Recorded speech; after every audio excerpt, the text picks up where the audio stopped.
तो दोस्तों नमस्कार, मैं आरती शुक्ला आप सभी के बीच एक हवन गीत लेके आए हैं।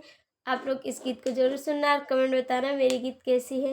गाने को फुल वॉच करके जरूर सुनना प्लीज दोस्तों।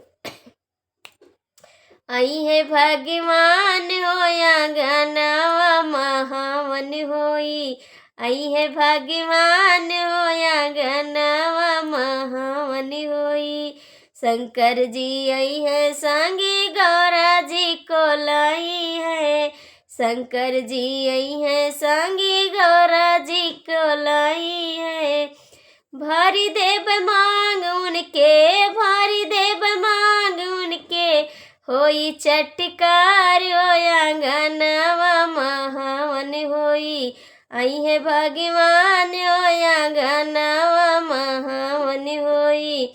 आई है भगवान होया गनावा महावन होई। रामा जी आई है संग सीता जी को लाई है। रामा जी आई है संग सीता जी को लाई है। बेंदिया लगाई उनके, बेंदिया लगाई उनके, होई चटकार होया गनावा महावन होई। आई है भगवान होया गनावा महावन होई। आई है भगवान होया गनावा महावन होई। कृष्णा जी आई है संगे राधा जी को लाई है। कृष्णा जी आई है संगे राधा जी को लाई है।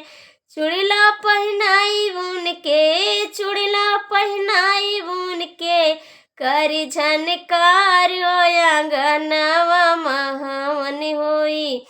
आई है भगवान होया गनावा महावन होई। आई है भगवान होया गनावा